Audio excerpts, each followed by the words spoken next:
प्रभु जीशु ख्रीस्ट कौन कले एई भोज करिबा पूर्वरु से शिष्य मानक सहित गोटे प्रेमर प्रकाश करते परिचय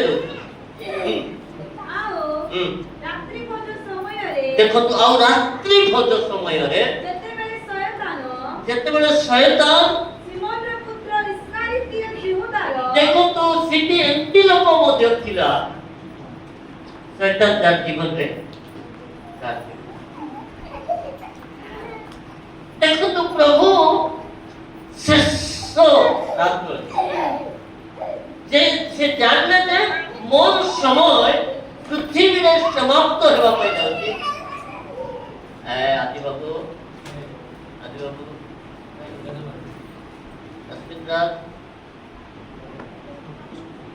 गुड बॉय देखो तो कौन ये समय है गला मु एके जीवन समय आसी ए जीवन समय काई के चूड़ांत प्रेम प्रकाश करछथि बोले कहले योहान माथि लिखित सुसमाचार 23 अध्याय माथि लिखित सुसमाचार 23 अध्याय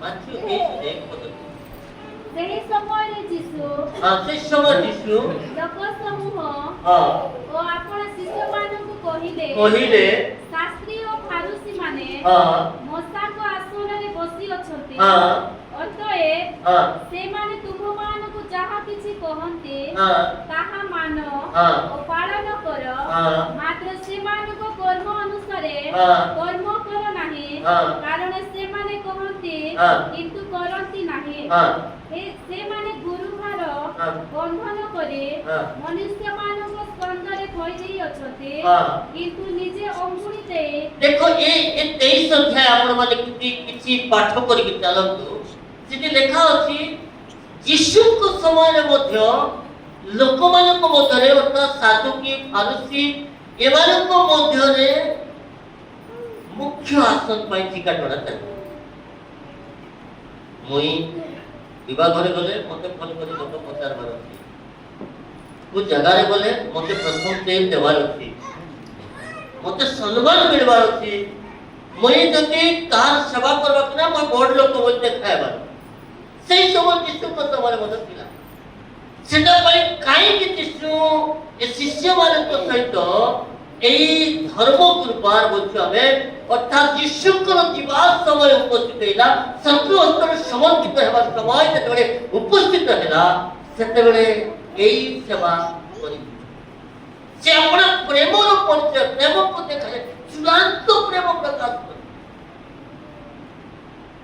काई कोले कारण शिष्य मानक मध्य मध्य से प्रकार मनोभाव थिला जहन याकूबकर माता श्री यीशु को कहले प्रभु भले को तुम दक्षिण बाम पास पर मोर दुईटा पिला को बसाइले काई ताकू भी सटोरा थिला जे को भी तो पद दरकार अछि अधिकार दरकार अछि बोले बड़ हेबार पिता तुम दुई पकरे जदि मोर दुईटा पिला बसबे बाकी लोग ताकू तो अधिक देखा दे सेटा में यीशु कोन कहले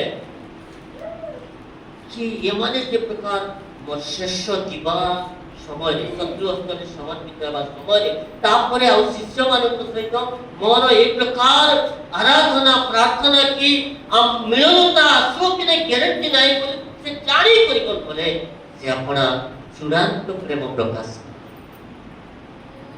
कोन बोले ता तेरो निस्तार पर्व हेबा पूर्वरु हां यीशु एही जगतर पिताଙ୍କ निकटକୁ ଆପଣ ପ୍ରୟାଣ କରିବା ଉପସ୍ଥିତ समय उपस्थित जानी हां जगତରେ ଥିବା ନିଜର ଯେଉଁ ଲୋକମାନଙ୍କୁ हां जगତରେ ଥିବା ନିଜ ଯେଉଁ ଲୋକମାନଙ୍କୁ ସେ ପ୍ରେମ କରି ଆସୁଥିଲେ प्रेम କରି ଆସୁଥିଲେ ସେମାନଙ୍କ ପ୍ରତି ଚୂଡ଼ାନ୍ତ ପ୍ରେମ ପ୍ରକାଶ ଆଉ ଗୋଟେ ପ୍ରେମ ପ୍ରକାଶ କରେ ପ୍ରେମ ତ କରି ଆସୁଛନ୍ତି ତଥାପି ଏମାନଙ୍କର ମନକୁ ଜାଣି ଏମାନଙ୍କର ଜୀବନକୁ ଜାଣି ଏମାନେ କେମିତି ଜୀବନ ବିତାଉଛନ୍ତି ମୁଁ ତ ପ୍ରେମ କରୁଛି ତଥାପି ମୁଁ ଆହୁରି ଗୋଟେ ପ୍ରେମ ଦେଖାଇବି କେମିତି ପ୍ରେମ ଦେଖାଇବି ଚୂଡ଼ାନ୍ତ ପ୍ରେମ ହଁ ଆଉ ଆଉ ରାତ୍ରି ଭୋଜ ସମୟରେ ହଁ ଯେତେବେଳେ ଶୟତାନ ହଁ ସିମୋନର ପୁତ୍ର ହଁ।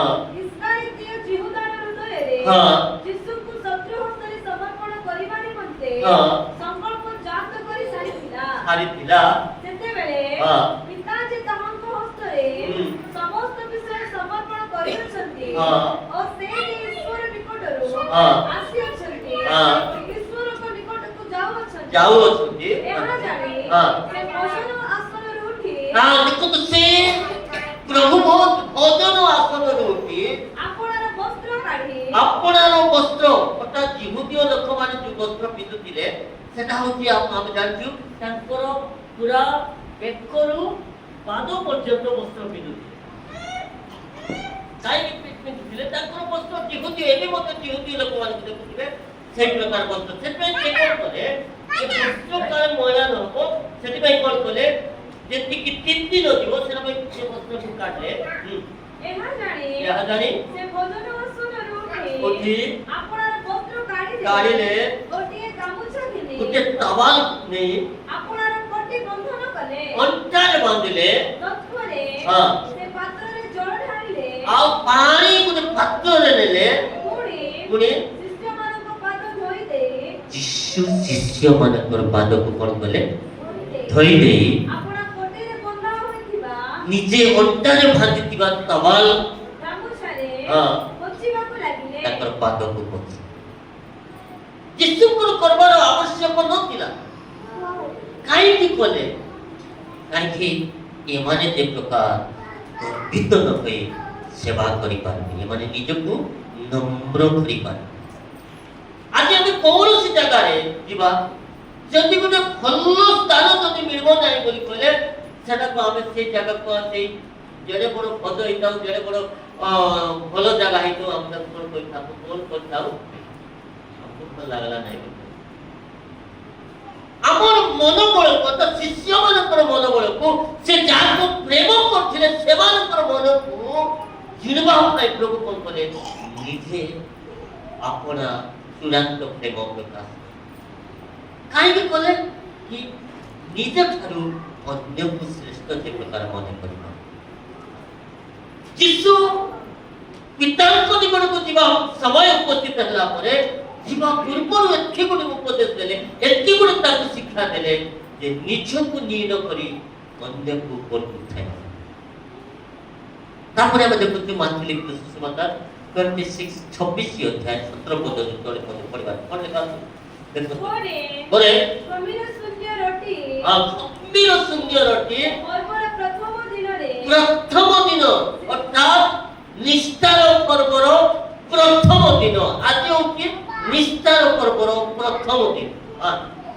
ଶିଷ୍ୟମାନେ ଯୀଶୁଙ୍କ ନିକଟକୁ ଆସି ପଚାରିଲେ ଯୀଶୁଙ୍କ ନିକଟକୁ ଆସି ଶିଷ୍ୟମାନେ ପଚାରିଲେ ଆମେମାନେ କେଉଁ ସ୍ଥାନରେ ଆପଣଙ୍କ ନିମନ୍ତେ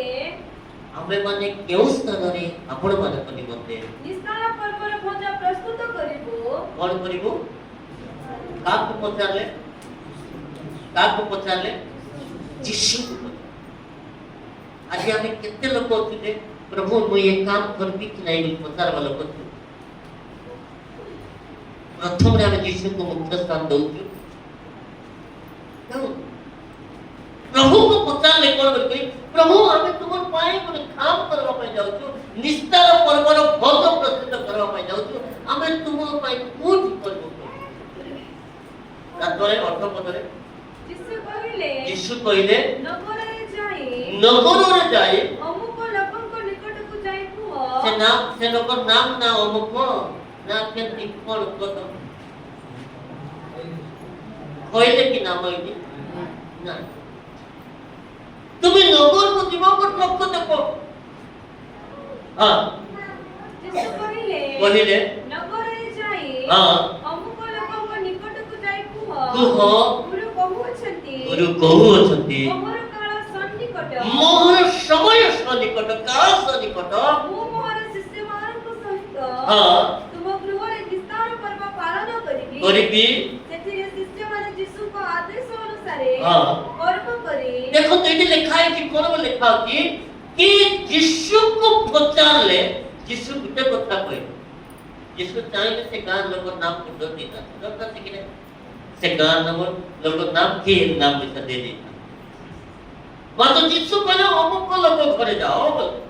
ତାର ଅର୍ଥ ସେଠି ବାଇବଲରେ କାହିଁକି ସେ ଲୋକ ନାମ ମେନସନ କରାଗଲା ନାହିଁ, ତାର ଅର୍ଥ ସେ ଅମୁକ ଲୋକ ମଧ୍ୟରେ ଆପଣ ମାନେ ମୁଁ ମଧ୍ୟ ଅଛୁ। ପ୍ରେଜ୍ ଦ ଲର୍ଡ, ହାଲେଲୁୟା।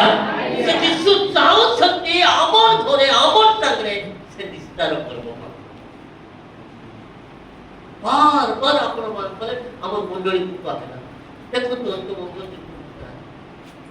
ପ୍ରଭୁ ବହୁତ ସଭା ଭରପୁର ଅର୍ଥାତ୍ ଧର୍ମ ଦୁର୍ବାର ପାଳନ କର। ଅର୍ଥାତ୍ କେତେ ଲୋକ ପ୍ରଭୁ ଯାହାକୁ ମନୋନୀତ କର ନାଇଁକି ପ୍ରଭୁ ଯାହାକୁ ମନୋନୀତ ଯେଉଁ ଜାଗାରେ ଥିଲେ ମଧ୍ୟ ପ୍ରଭୁ ଯାହାକୁ ବାଛନ୍ତି ତାର ଅର୍ଥ ସେ ଅମୁକ ଲୋକମାନଙ୍କ ମଧ୍ୟରେ ଆମେମାନେ ମଧ୍ୟ ଅଛୁ। ତାର ଅର୍ଥ ପ୍ରଭୁ ଆମକୁ ଚାହୁଁଛନ୍ତି। ମୁଁ ଆପଣଙ୍କୁ କହିବା ପାଇଁ ଚାହେଁ ପ୍ରଭୁ ଚାହୁଁଛନ୍ତି। କାହିଁକି ଚାହୁଁଛନ୍ତି? 6 ଅଧ୍ୟାୟ ମାଥ୍ୟୁ 6 ଅଧ୍ୟାୟ 50 ପଦ ଟିକେ ମାଥ୍ୟୁ 6 ଅଧ୍ୟାୟ 50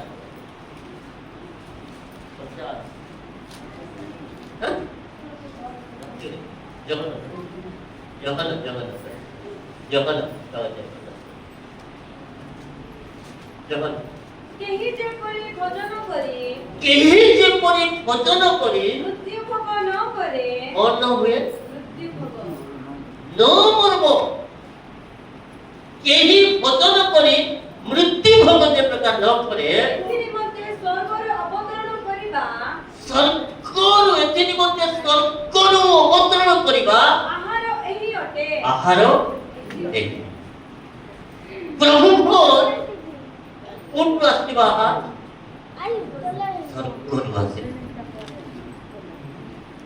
ଆମେ ବନାଇ ଖାଇପାରୁ, ଆମେ ତାକୁ ତିଆର କରି ଖାଇପାରୁ, ମାତ୍ର ପ୍ରଭୁଙ୍କ ମେଜରେ ଯେତେବେଳେ ଆସୁଛି ଏ ଆହାର ସାଧାରଣ ଆହାର ନୁହେଁ, এটা হচ্ছে স্বর্গর আহার। স্বর্গରୁ ଆସିଥିବା ଆହାର ମଧ୍ୟ କେତେ ଲୋକ ଖାଇଲେ ତାର ଉପରେ ପଦ ପଦ ପଡିବ 48 49 49 ପଦ ପଡିବ। ମୁଁ ଜୀବନଦାୟକ ଆହାର ଯୀଶୁ କହିଲେ ମୁଁ ଜୀବନଦାୟକ ଆହାର ତୁମମାନଙ୍କର ପିତୃପୁରୁଷ ମାନେ ଇସ୍ରାଏଲ ଲୋକମାନେ ପ୍ରାନ୍ତରରେ ମାନା ଭୋଜନ କରି ଦେଖନ୍ତୁ ମାନା କୋଉଠୁ ଆସିଥିଲା? ସ୍ୱର୍ଗରୁ ଆସିଥିଲା। ମାତ୍ର ସେ ମାନାକୁ ଖାଇ ମଧ୍ୟ ଲୋକମାନେ ମରିଗଲେ। ସେଥିପାଇଁ ଯୀଶୁ ସେମାନଙ୍କୁ ପ୍ରମାଣ କରି କହୁଛନ୍ତି ସ୍ୱର୍ଗର ମାନା ସ୍ୱର୍ଗର ଆହାର। ମୁଁ ସେ ସ୍ୱର୍ଗର ଆହାର ବୋଲି କହିଲେ ଆଉ ସେ ସ୍ୱର୍ଗର ଆହାର ଅନେକ ଲୋକ ତୁମ ପୂର୍ବପୁରୁଷ ମାନେ ମଧ୍ୟ ଖାଇଲେ ଆଉ ମରିଲେ। ଆଜି ଆମର ମଣ୍ଡଳରେ ମଧ୍ୟ ଖାଇକି ମରିବାର କେତେ ଲୋକ ଅଛି? କାହିଁକି?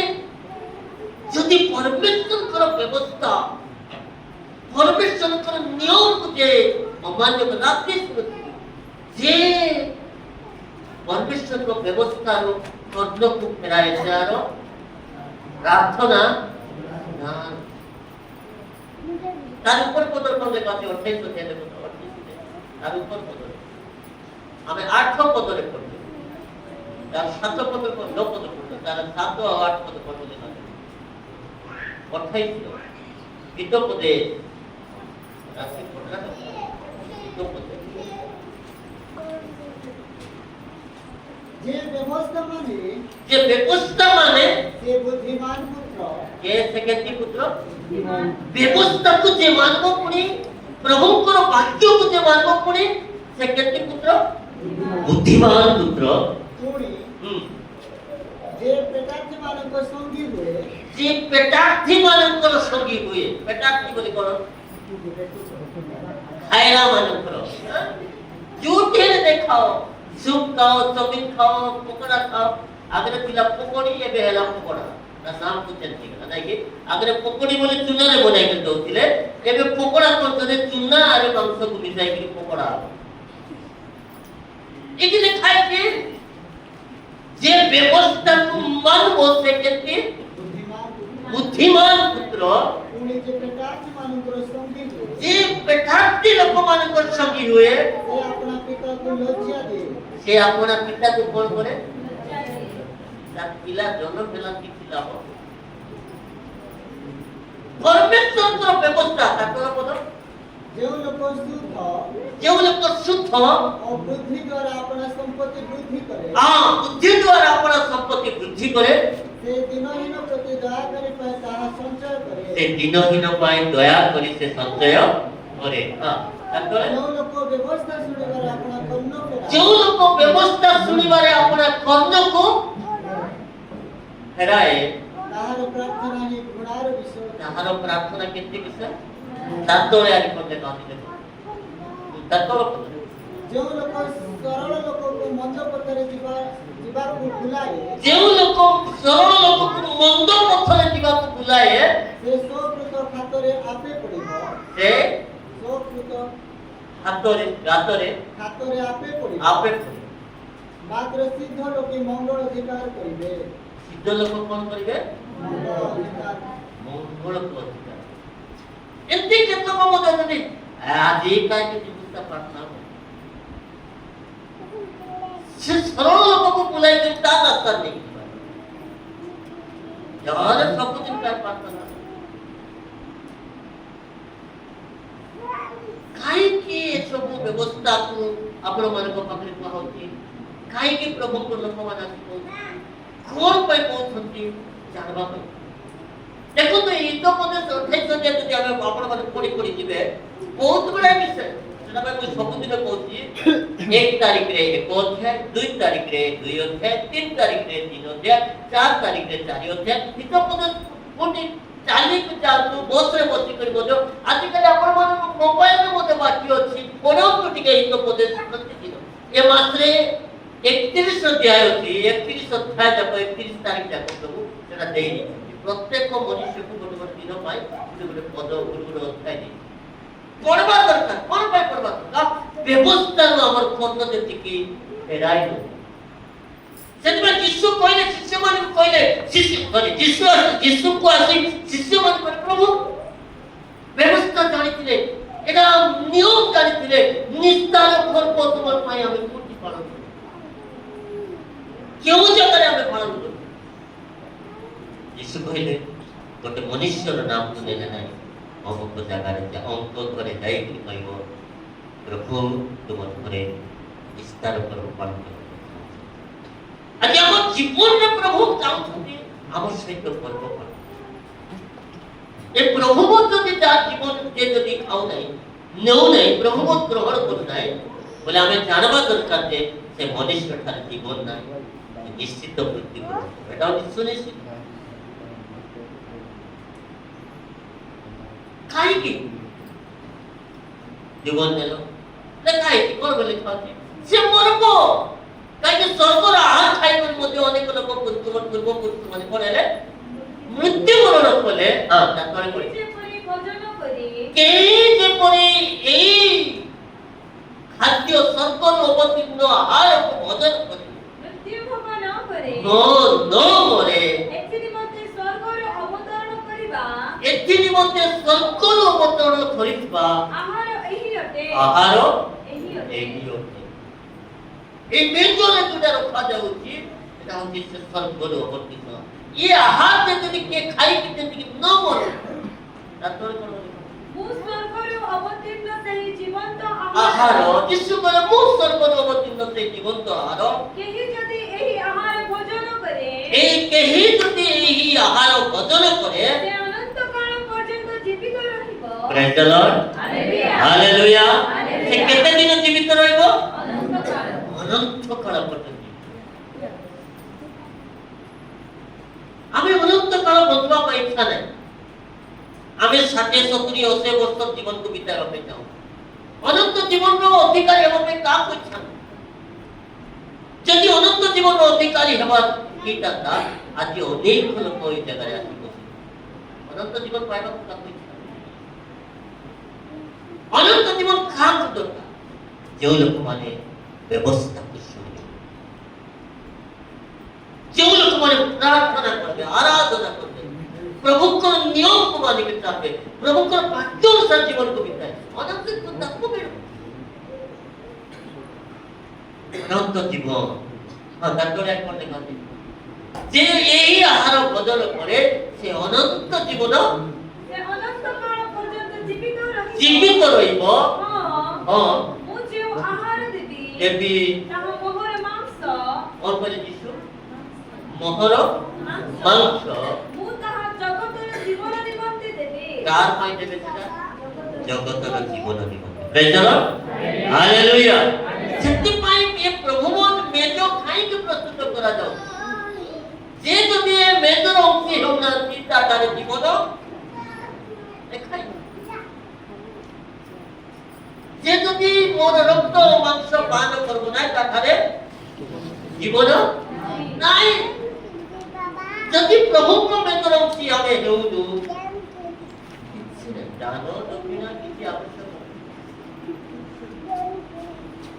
କିଛି ସେସବୁ ଆମକୁ ସବୁ ରାଜ୍ୟ ଗୋଟେ ବିଷୟ ନେବ ଆମେ ପ୍ରଭୁଙ୍କ ରକ୍ତ ମାଂସର ଅଂଶୀ ହେବୁ।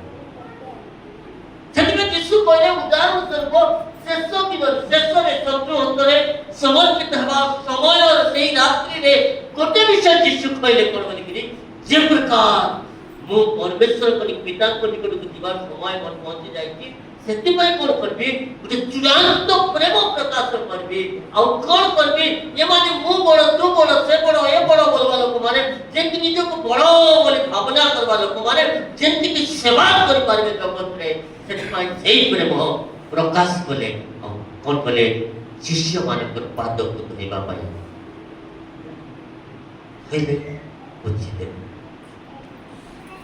ଆଜି ଆମେ କେମିତି ଏତେ ଖୋଜୁ, ଆମେ ଅନ୍ୟ ଲୋକର ପାଦ କେବଳ ଯୀଶୁ ପାଦ ଧୋଇ।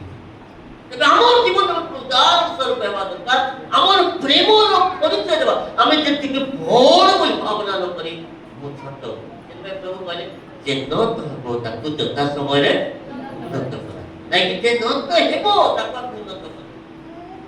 ଆଉ ଯେ ଭାଙ୍ଗି ହେବ ନା, ଯେ নত ହେବ ନା, ଯେ ପ୍ରଭୁଙ୍କ ଠାରେ ନିଜକୁ ସମର୍ପଣ କରିବ ନାହିଁ, ସେଥିପାଇଁ ନିସ୍ତାର ପର୍ବ ସେଠି ଆଜି ଲେଖା ହେଇଛି ସେ ମାଥିରି ସୁଷମାତା ତାର 26 ଅଧ୍ୟାୟ 17 ଗୋଟେ ପଦ ଗୋଟେ 26 ଅଧ୍ୟାୟ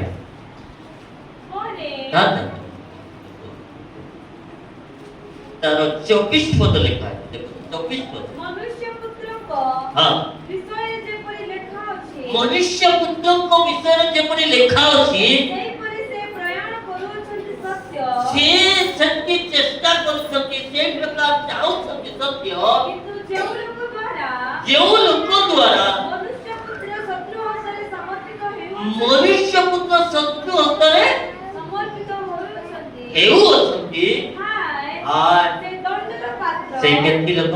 ଦଣ୍ଡର ପାତ୍ର। ଇସ୍କାରିୟୋତ ଯିହୁଦା କହୁଛନ୍ତି ପ୍ରଭୁ, ସେ ଶତ୍ରୁ ହସ୍ତରେ ଯଦି ସମର୍ପିତ ହେଉଛନ୍ତି, ତେବେ ହାୟ ସେ ଦଣ୍ଡର ପାତ୍ର। ଆମେ ଯୀଶୁଙ୍କୁ ଶତ୍ରୁ ହସ୍ତରେ ସମର୍ପଣ କରୁନୁ, ମାତ୍ର କଣ କରୁଛୁ, ଯୀଶୁଙ୍କର ବ୍ୟବସ୍ଥାକୁ ଅମାନ୍ୟ କରି ପାପ କରି ଆମେ ଶତ୍ରୁ ହସ୍ତରେ ସମର୍ପିତ କରୁଛୁ। ଅମାନ୍ୟକୁ ବ୍ୟବସ୍ଥାକୁ ନ ମାନି ଯୀଶୁଙ୍କୁ ଶତ୍ରୁ ହସ୍ତରେ ଇସ୍କାରିୟୋତ ଯିହୁଦା ପରି ବିକି ଖାଉନୁ, ମାତ୍ର ବିକି ଖାଉଛୁ କେମିତି ଖାଉଛୁ, ଆମେ ବ୍ୟବସ୍ଥାକୁ ଉଲ୍ଲଂଘନ କରି ନ ମାନି ଆମେ ମଧ୍ୟ ଯୀଶୁଙ୍କୁ ଶତ୍ରୁ ହସ୍ତରେ ସମର୍ପିତ କରୁଛୁ। ତା ଭିତରେ କଣ କହିଲେ, ହାୟ ସେ ଦଣ୍ଡର ପାତ୍ର। ଦଣ୍ଡର ପାତ୍ର ତାହାର ସେହି ଲୋକର ଜନ୍ମ ହୋଇନଥିଲେ, ସେଇ ଲୋକର ଜନ୍ମ ହେଇନଥିଲେ ତାହା ପକ୍ଷରେ ଭଲ ହୋଇଥାନ୍ତା। ତାହାର ପାଇଁ ଭଲ ହେଇଥାନ୍ତା। ତାର ଅର୍ଥ ସେ ଜନ୍ମ ହେଇ କାଢି ଯଦି ଆମେ ମଧ୍ୟ ସେମିତି କର୍ମ କରୁଛୁ, ତେବେ ପ୍ରଭୁ ଆମକୁ କହୁନଥିବେ, କହୁଥିବେ କି ନାହିଁ, ଆମର ପାଇଁ ସେଟା କହୁଥିବେ, ଜଗତର ଲୋକମାନେ କହିବେ ଟିକେ ଯଦି ଭୁଲ କାମ କଲେ କେମିତି ଖରାପ ପିଲା, କେମିତି ଖରାପ ବୋଲେ ପ୍ରଭୁ ଦେଖିଲେ କଣ କହୁଥିବେ, ପ୍ରଭୁ ଦେଖିଲେ କଣ କହୁଥିବେ, ଆରାଧନାରେ ପ୍ରାର୍ଥନାରେ ଆରାଧନା କରୁଛନ୍ତି, ପ୍ରଭୁ ଦେଖି କଣ କରିଥିବେ, କେମିତି ଆରାଧନା କର। ରାତି ସେ ଭଉଣୀ ପଇସା ଦେଖୁଥିଲି, ମତେ ଏକ୍ସେପ୍ଟ କଲେ, ଦେଖ କେମିତି ହସୁଛନ୍ତି ବୋଲି ଏକ୍ସେପ୍ଟ କରିକି କହିଲେ ଆରାଧନା ସମୟରେ ଯଦି ସେମିତି କରୁଛେ, ଆମେ ସେ ଭଉଣୀ କହିଦେଲେ, ସେ ପାତ୍ର କହିଦେଲେ, ସେଟା ବଡ଼ ବିଷୟ ନୁହେଁ, ତାଠାରୁ ପୁଣି ସ୍ୱର୍ଗସ୍ଥ ପିତା କଣ କହିଥିବେ, କଣ ଭାବିବେ। ଏକରେ ତ ସେ ପୁକାରୀ ମଣ୍ଡଳୀ ଏମିତି ହେଉଛି ବୋଲି ଜାଣିଲେ, ଦ୍ୱିତୀୟରେ ସେ କଣ ତାଠାରୁ ବଢି ସେ କି ସୃଷ୍ଟିକର୍ତ୍ତା ପରମେଶ୍ୱର କେତେ ଭାବିଥିବ ତାର ବଡ ବିଷୟ ମୁଇଁ ଦେଖିଲେ ବଡ ବିଷୟ ନାହିଁ କି ଅନ୍ୟ ଲୋକ ଦେଖିଲେ କି ଆମର ସଭାପତି ଆଜ୍ଞା କି ପ୍ରାଚୀନ ଆଜ୍ଞା ମୁଁ ଦେଖିକରି ଆପଣ ମାନଙ୍କୁ ଖୋଇବାଟା ବଡ ବିଷୟ ନୁହେଁ ମତ ସ୍ୱର୍ଗସ୍ଥ ପିତା ପଡନ୍ତୁ ଇସ୍କାରିୟତ ଯିହୁଦା ବିଷୟରେ ଯୀଶୁ କହୁଛନ୍ତି ଜୀବନ ଥିବା ସମୟରେ ସେ ଭାବନା କଲାଟା ତା ଚିନ୍ତା କଲାଟା ଦେଖିକି କହୁଛନ୍ତି ଏ ଲୋକ ମତେ ବିକିବ କି ତା ଜନ୍ମ ନ ହେଇଥିଲେ ଇସ୍କାରିୟତ ଯିହୁଦା ଶିଖ ନଥିଲା କି ଥିଲା ଆଜି ଆମେ ଏଠି ଅଛୁ ଯଦି ଥିବା ସମୟରେ ଯଦି ପ୍ରଭୁ କହିବେ ଏ ଲୋକର ଜନ୍ମ ହେଇନଥିବ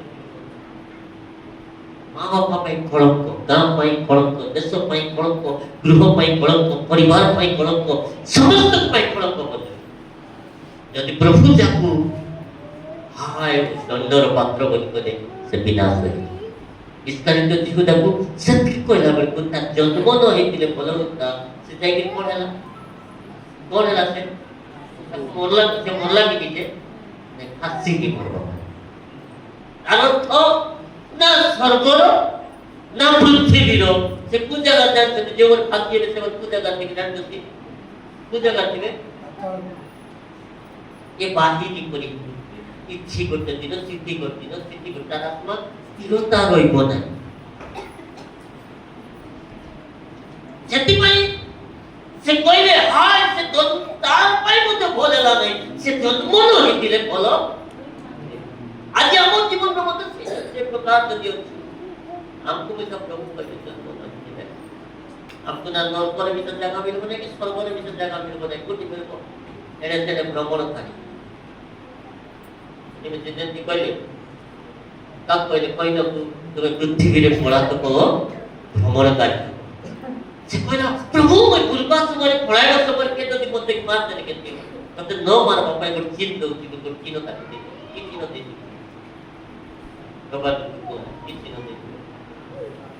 ଚିହ୍ନ ଦେଇଛନ୍ତି କହିଛନ୍ତି କି ନାହିଁ ଗୋଟେ ଚିହ୍ନ ଦେଲେ ପରମେଶ୍ୱର ଟିକେ ପଢ ବାକ୍ୟ ପଢିକି ଆଦି ପୁସ୍ତକ ପଢିକି କି ଚିହ୍ନ ଦେଇଛି କି ଚିହ୍ନ ଦେଲେ ମନୁଷ୍ୟ ତାକୁ ମାରବେ ନାହିଁ ସେଟା ବି ଜାଣବା ଚିହ୍ନକୁ ଦେ ସେଥିପାଇଁ ମୁଁ ଆପଣମାନଙ୍କୁ କହିବା ପାଇଁ ଚାହେଁ ଏ ମେଜ ପ୍ରଭୁ ଆମର ପାଇଁ ପ୍ରସ୍ତୁତ କଲେ କ'ଣ ପାଇଁ ପ୍ରସ୍ତୁତ କଲେ ଗୋଟେ ବିଷୟ ଆମେ ଯେ ପ୍ରକାର ଶିଖିପାରବା ଯୀଶୁଙ୍କ ପରି ହେଇପାରବା ସେଥିପାଇଁ ଏ ମେଜ କଲେ ଆମ ଜୀବନରେ ଜୀବନ ପାଇପାରବା ସେଥିପାଇଁ ଏ ମେଜ ପ୍ରସ୍ତୁତ କଲେ ପ୍ରଭୁ ବହୁତ ସାଧାରଣ ବିଷୟ ନୁହେଁ ଭାବତୁରେ ସାଧାରଣ ଭରିଦେବେ କାହିଁକି ସେଥିପାଇଁ ଲେଖେ ପ୍ରଥମ କରନ୍ଥୀୟ 11 ଅଧ୍ୟାୟ 23 ପଦରୁ ଲେଖିଲେ କ'ଣ ଲେଖିଲେ ଦେଖନ୍ତୁ 23 ପଦରୁ ଲେଖିଲେ ପ୍ରଥମ କରନ୍ଥୀୟ 11 ଅଧ୍ୟାୟ 23 ପଦରୁ ଲେଖିଲେ ମୁଁ ପ୍ରଭୁଙ୍କ ଠାରୁ ଟିକେ ଭଲ କରି ଶୁଣନ୍ତୁ ଏ ବାକ୍ୟ ଯେଉଁ ଶିକ୍ଷା ତୁମମାନଙ୍କୁ ପ୍ରଦାନ କରୁଅଛି ତାହା ଏହି ଶତ୍ରୁ ହସ୍ତରେ ସମର୍ପିତ ହେବା ରାତ୍ରିରେ ପ୍ରଭୁ ଯୀଶୁ ରୋଟି ଖାଇ ଧନ୍ୟବାଦ ଦେଇ ତାହା ଭାଙ୍ଗି କହିଲେ ଏହା ତୁମମାନଙ୍କ ନିମନ୍ତେ ମୋର ଶରୀର ମୋତେ ସ୍ମରଣ କରିବା ନିମନ୍ତେ ଏହା କର ସେହିପରି ଭୋଜନ ଉତ୍ତାରେ ସେ ପାନପାତ୍ର ମଧ୍ୟ ଘେନି କହିଲେ ଏହି ପାନପାତ୍ର ମୋର ରକ୍ତରେ ସ୍ଥାପିତ ନୂତନ ନିୟମ ତୁମେମାନେ ଯେତେ ଥର ଏଥିରୁ ପାନ କର ସେତେ ଥର ମୋତେ ସ୍ମରଣ କରିବା ନିମନ୍ତେ ଏହା କର କାରଣ ଯେତେ ଥର ତୁମେମାନେ ଏହି ରୋଟି ଭୋଜନ କର ଓ ଏହି ପାନପାତ୍ରରୁ ପାନ କର ସେତେ ଥର ତୁମେମାନେ ପ୍ରଭୁଙ୍କ ଆଗମନ ପର୍ଯ୍ୟନ୍ତ ତାହାଙ୍କ ମୃତ୍ୟୁ ପ୍ରଚାର କରୁଅଛ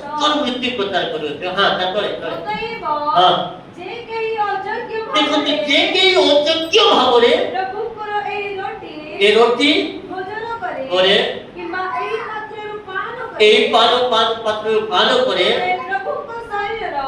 ପ୍ରଭୁଙ୍କ ଶରୀରର ରକ୍ତର ଦାୟୀ ହେବ ଅଯୋଗ୍ୟ ଭାବରେ ହୋଇପାରେ ଲୋକ ଅଯୋଗ୍ୟ ଭାବିକି ମେଜ ନେଉନଥିବେ ମୁଁ ସେଟା ବିଶ୍ୱାସ କରେ ମାତ୍ର ଅଯୋଗ୍ୟ ଭାବରେ ଯଦି ନେଇପାରୁନ ତେବେ ତୁମେ କାହିଁକି ମୃତ୍ୟୁରୁ ଏକା ଥିବ ଯଜ୍ଞ ନିଜକୁ କରିବା ପାଇଁ ଚେଷ୍ଟା କର ନିଜକୁ କ'ଣ କରିବା ଦରକାର ଯଜ୍ଞ ଅଯୋଗ୍ୟ ମନୁଷ୍ୟ ନେବ ନାହିଁ ସତ କଥା ରାଇଟ୍ କଥା ମାତ୍ର ତାକୁ ଯଜ୍ଞ ସେ ନିଜକୁ ଯଜ୍ଞ କରିବା ଦରକାର ଯଦି ଯଜ୍ଞ କରିବ ନାହିଁ ତାଠାରେ ଜୀବନ ଯଦି ଜୀବନ ନାହିଁ ଜଗତର ବଞ୍ଚିବାର କିଛି ଲାଭ ମଧ୍ୟ। ତେଣୁକରି ପ୍ରଭୁ କଣ କଲେ এই মেজ এই দিନରେ অর্থাৎ শত্রু হস্তরে সমর্পিত ହେବା ପୂର୍ବେ ପ୍ରଭୁ ଏ ମେଜ ପ୍ରସ୍ତୁତ କଲେ ଆଉ ଏ ମେଜରେ ଶିଷ୍ୟମାନଙ୍କ ସହିତ ବସିଲେ। ବସିବା ସମୟରେ ସେ ଚିନ୍ତା କଲେ ଯେ ପ୍ରକାର ଶିଷ୍ୟମାନେ ନିଜକୁ ବଡ଼ ମନେ ନ କରିବେ ସେଟା ପାଇଁ ଶିଷ୍ୟମାନଙ୍କର ପାଦକୁ ଧୋଇଲେ। ତାପରେ ଆସି ମେଜର ଅଂଶୀ ହେଲେ। କଣ କଲେ ଏ ମେଜକୁ ଭୋଜନ ପାନ କଲେ। ତାପରେ ଯୀଶୁ ଶତ୍ରୁ ହସ୍ତରେ ସମର୍ପିତ ହେଲେ। এই রাত্রে সমর্পিত ହେଲେ। ଆଉ ଆମେ ଦେଖୁଛୁ କାଲି ଗୁଡ୍ ଫ୍ରାଇଡେ ମାନୁଛୁ ସେଇଦିନ 9ଟାରୁ କେତେ ଘଣ୍ଟା ପର୍ଯ୍ୟନ୍ତ 3 ଘଣ୍ଟା ପର୍ଯ୍ୟନ୍ତ ନାଇଁ କି 9ଟାରୁ 3 ଘଣ୍ଟା ପର୍ଯ୍ୟନ୍ତ କଣ କଲେ 3ଟା ଘଣ୍ଟାରେ ବିଦା ହେଇଗଲେ ପ୍ରଭୁ ଆମର। ଆଉ 3 ଘଣ୍ଟା ସମୟରେ ସେ ଆପଣ ପ୍ରାଣ ତ୍ୟାଗ 12ଟାରୁ 3 ଘଣ୍ଟା ପର୍ଯ୍ୟନ୍ତ କଣ ହେଇଛି पूरा पृथ्वी अंधकार। प्रभु से शेषर से बोले हे महारविंद तुम्हें मत कहीं परित्याग कर खूब खूब प्राण त्याग शेष उपदेश प्रभु शिखवा दरकार आम सेवा करवा लोक आम सेवा पाइबा लोक से प्रकार मनोभाव गोटे प्रेम चूड़ांत प्रेम प्रकाश कले प्रभु आमको आशीर्वाद करो। प्रभु निबंधन आम समस्त को आशीर्वाद करो।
हम किया था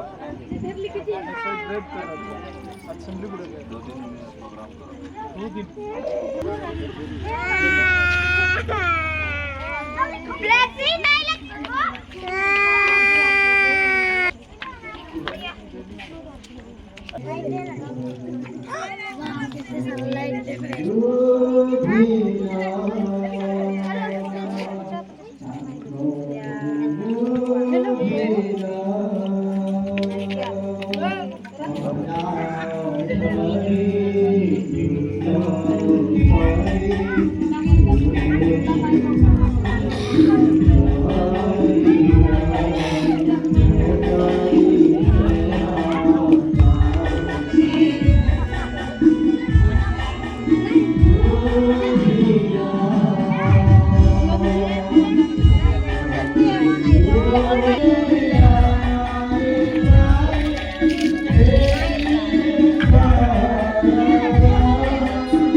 ସମୁଦ୍ର ରାଜ ତୁମର ସେଇ ଅପ୍ରଭୁ ରକ୍ତ ମାଂସର ଅଂଶୀଦାର ମାନଙ୍କୁ ପ୍ରଭୁ ତୁମ ଅନୁଗ୍ରହ କଲକୁ ଧନ୍ୟବାଦ ଦଉଛୁ ପ୍ରଭୁ।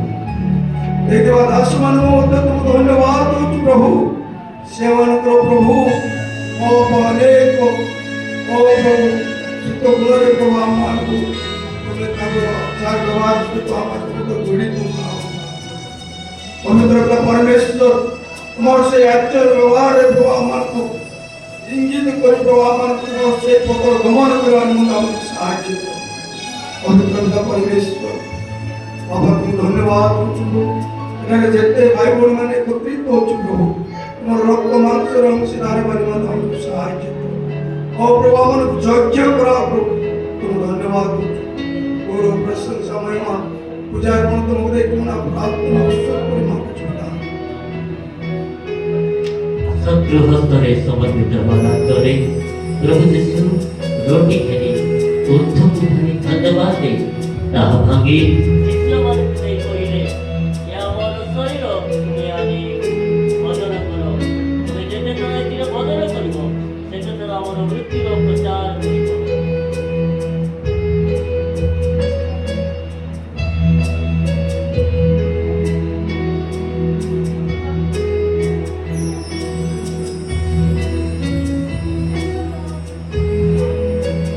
पुणी से मानवत घिनी कहले ए मो रक्त स्थापित नूतन नियम तुम्हें जेते थर एथिरे पान करिवो सेते थर हमर मृत्युर प्रचार करिवो।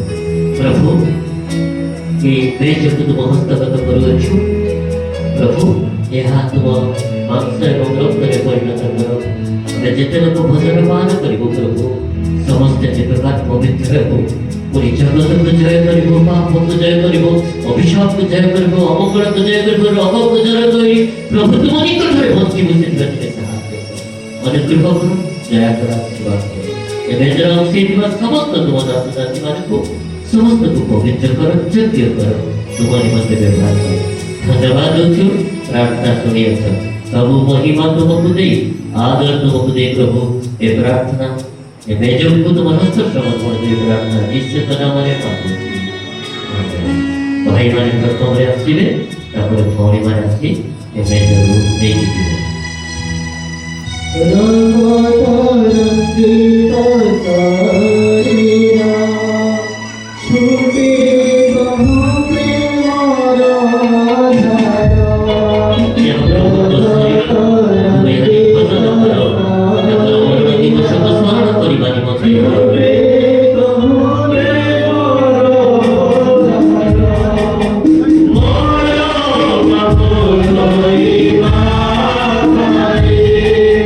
More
मेजକୁ ଧରୁଅଛୁ ଏ ମେଜ ଆପଣ ହସ୍ତରେ ନେଇଥିବା ମେଜକୁ ପ୍ରାର୍ଥନା ସହ ଆମେ ଜନ କରିବା ଓ ପାନ କରିବା। ଆସନ୍ତୁ ଆମେ ସମସ୍ତେ ଭୋଜନ ପାନ କରିବା।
ଭୋଜନ ପାନ କରିଅଛୁ।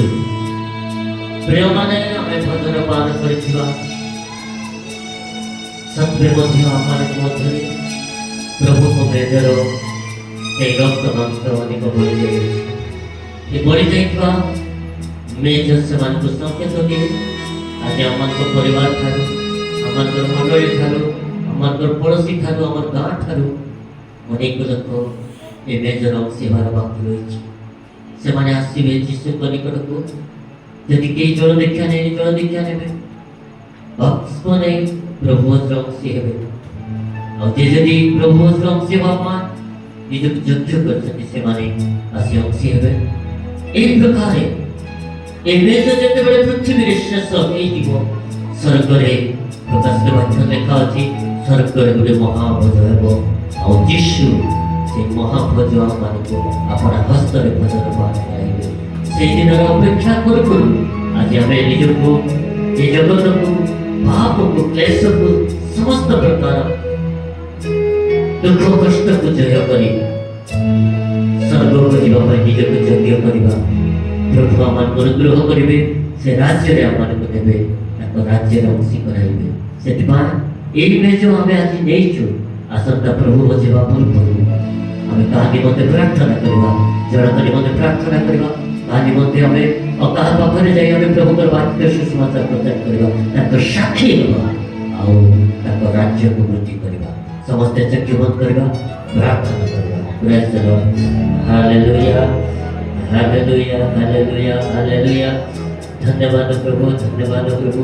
स्तुति हो प्रभु, स्तुति हो प्रभु, स्तुति हो प्रभु। तुम्हारा धन्यवाद करते राजा। हालेलुया। प्रार्थना करवा এই সময়ে প্রার্থনা অপরণীয় অসতি সে প্রার্থনা করবে, তার সে প্রার্থনা করবে। Praise the Lord. হালেলুয়া। ধন্যবাদ প্রভু। কৃষ্ণ হালেলুয়া। হালেলুয়া।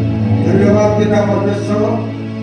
এই সন্ধ্যাকালীন প্রার্থনারে প্রভু তোমার পিতা परमेश्वर गौरव निमंत्र प्रभु पिता परमेश्वर तुम्हारे वाक्य प्रमाण प्रभु पिता परमेश्वर दो शिष्य प्रभु पिता परमेश्वर आग प्रकरण करे प्रभु अपना आग रक्त रक्त मांस मांस अंशीदार हेबा निमंत्र प्रभु तुम्हारे वाक्य प्रमाण प्रभु जे पिता परमेश्वर करथिले सेही पिता परमेश्वर तुम्हें दास माने प्रभु मंडलीर समस्त भाई भौणी मानक प्रभु राग प्रकरण करी प्रभु पिता परमेश्वर तुम्हारी रक्त रक्त मांस मांस अंशीदार सेवा निमंत्र प्रभु एटार तुम्हें आभार करी प्रभु समस्त लोक प्रभु तुम्हें अंशीदार करे तुमको धन्यवाद करूँ पिता परमेश्वर तुम्हारी वाक्य प्रमाण प्रभु हमें आज दिन ठार प्रभु तुम्हारी रक्त द्वारा तुम्हारी मांस द्वारा प्रभु आमे वशीभूत होई तुम्हारी सेवा हमारा करिकर पाए तुम्हें सहायता करो। आओ पिता परमेश्वर बोलो राजा तुम्हें जे प्रभु हम प्रभु पिता परमेश्वर এইপরি প্রভু পৃথিবীতে অনুসারে প্রভু চালিয়ে পাইতে সাহায্য করো। পিতা পরমেশ্বর গৌরব রাজা তুমি প্রভু আমার প্রভু পিতা পরমেশ্বর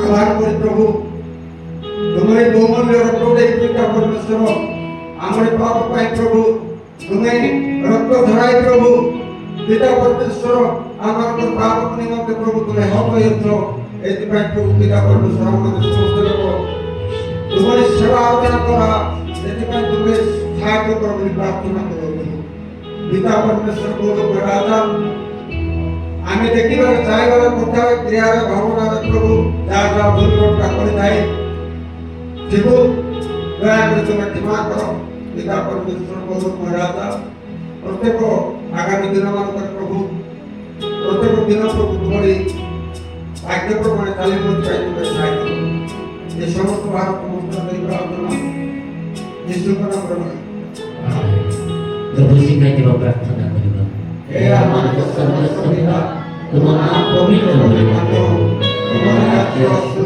जे स्वर्ग रे सही पृथ्वी रे तुम विचार करो आज प्रतिकार दियो आमे माने तेरे प्रति अपना क्षमा करियो सही क्षमा करो परीक्षा नहीं मात्र मदद करो जो राज्य द्वारा गौरव दुगे विजय करे होगा एते बेपितेशन को करेमो प्रभु जीशु कृष्णଙ୍କର ଅନୁଗ୍ରହ ଧର୍ମାତ୍ମକ ଶାନ୍ତି ସର୍ବବିତା ଚେତନା ପରାମର୍ଶ ଦୀପନା ଆମ ସମସ୍ତଙ୍କ ପ୍ରତି ଆମ ସମସ୍ତ ପରିବାର ପ୍ରତି ବିଶ୍ୱ ମଣ୍ଡଳୀ ପ୍ରତି ଆମ ତାଙ୍କର ଆଶୀର୍ବାଦ ତାଙ୍କର ଆଗମନ ପର୍ଯ୍ୟନ୍ତ ବାହୁରେ ବର୍ତ୍ତି ରହୁ ଆମେ ସମସ୍ତେ ଠିଆ ହେବା ଗୀତ ଗୋଟେ ଗାଇବା ଯେଉଁମାନେ ଦାନ ଦେବାକୁ ଇଚ୍ଛୁକ ଦାନ ଦେଇପାରିବେ ଆମେ ଭାଇମାନଙ୍କୁ ମିଶିବା ଭଉଣୀମାନେ ଭଉଣୀମାନଙ୍କୁ ମିଶିବା সুসমাচার গুণে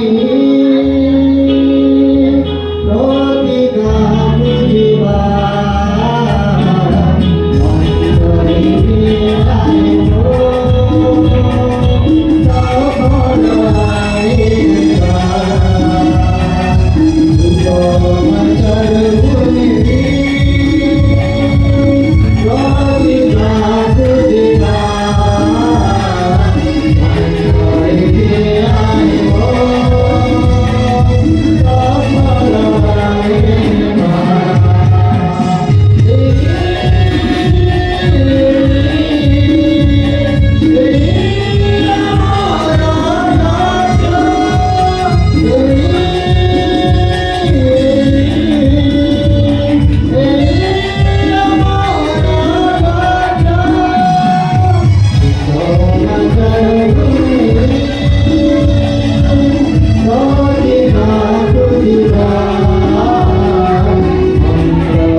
Bye.